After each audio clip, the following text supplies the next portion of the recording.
Hey everybody, it is that time of year again. Hey, look at me, I figured out some stuff to do with technology finally, so you don't have to, look at my ugly mug while I'm reading my list here. So, hey, we're already starting off on a good foot. But recording this about a week after I've got it actually, just a little bit backed up with commissions, but definitely need to hit it hard on Secret Santa. Thankfully, we get a couple extra weeks this year, so by the time I get started, it'll probably be about the same time as it's been the last 2 years. But in all of its glory, here is what I got going on. So I have actually already looked at the list, which is a little bit different than I've done in the past. And I gotta say, this is very challenging for me, mainly because I like lots of options, and I have a tendency to really like when people kind of put more realistic type things on their list. Obviously, that's not a shot at the recipient at all. We want what we want, right? My list is, full of half-naked women. But anyway, sorry, I digressed. Anyway, so here we are. So we have basically about, 10 options or so with an option of anything TMNT or TMNT 2012 related, which my knowledge of Turtles is basically the movies and vaguely remembering the cartoon from when I was a kid. And this is a very Ninja Turtle heavy list. So I'm going to go ahead and look. So basically looking at our first option here of Maverick being one of our options for the list. I believe that a Maverick figure's already been made. He looked like he would be pretty fun to make, but I personally want to try to make something that doesn't exist. I could totally be wrong on that, but I feel like I've actually seen this figure before. So checking out what else we have going on. Next was Joe the Barbarian. My first thought was to maybe use maybe the sprite base for this figure, because he's obviously a teenager or a kiddo or whatnot, but without really looking into it much, didn't really interest me at all. Not really something that stood out to me personally. Next option, which I thought was really awesome, would be luchadors. So basically left that kind of open as well. I've always been kind of fascinated with the lucha libre style. I used to be a huge wrestling fan back in the day when, the WCW and the WWF were a thing.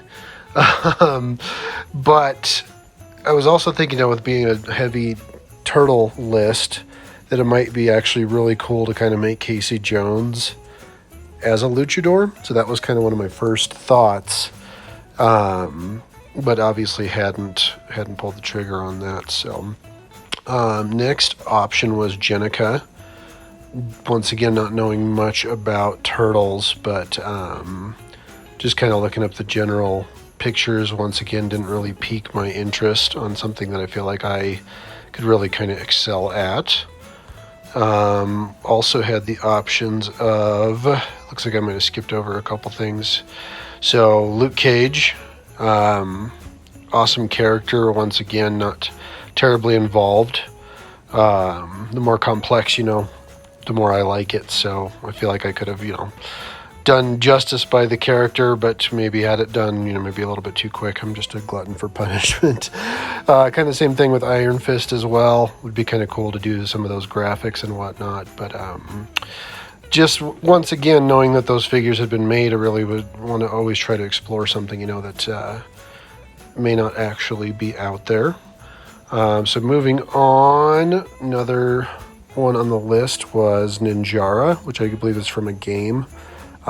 This one was pretty cool to me because it looks like he doesn't have arms, and so he basically has like chains for arms. So I instantly kind of went to, how could I pull that off? Like, would that be really kind of cool thing to do? So early contemplation, I was starting to kind of lean towards this one.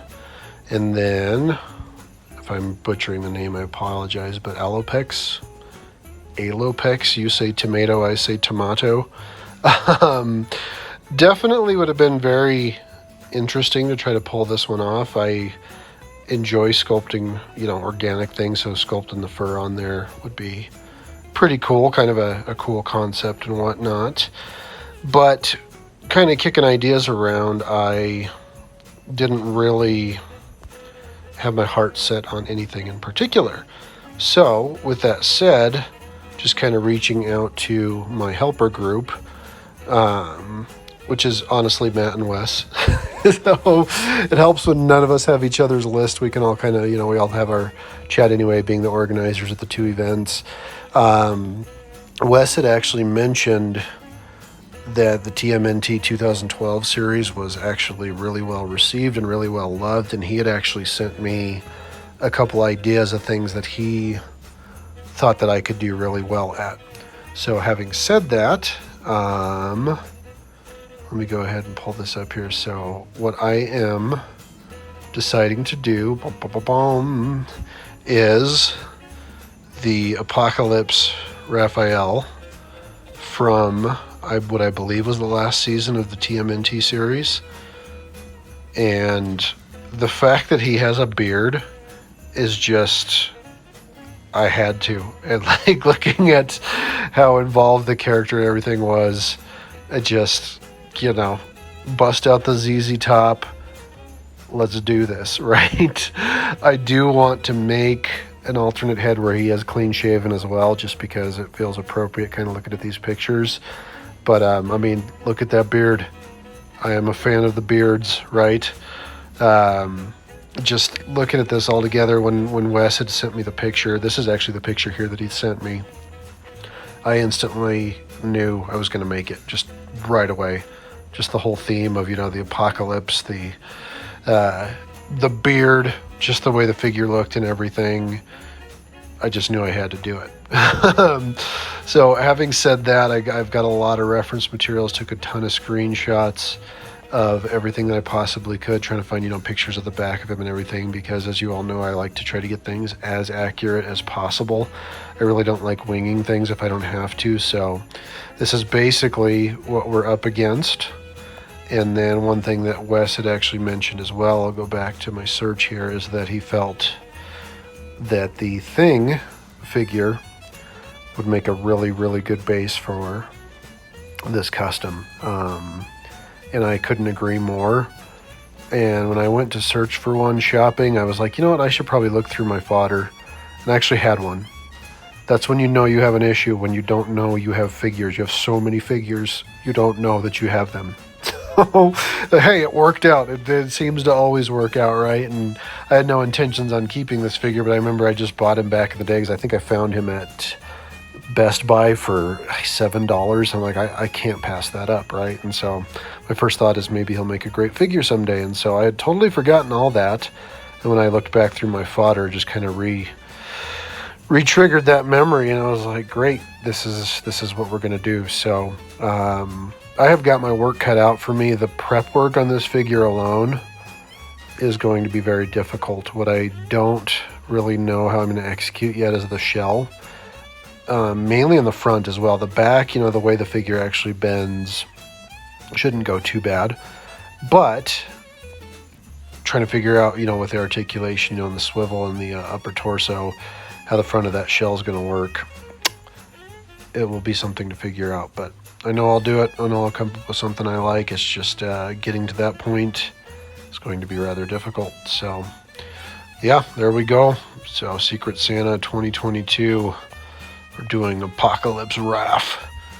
And if I have time, I may do another Screaming head, but definitely at least just the normal clean shaven face, and then get him with the Billy Gibbons beard. So that is it, my friends. Next thing you should see is a little bit of prep work, and we'll get to sculpting this guy, because he is going to be quite sculpted and quite heavy, maybe even heavier than Haramesh last year. But hey, that's what we do, right? So super excited about this one. Let's hope we can get it done in time.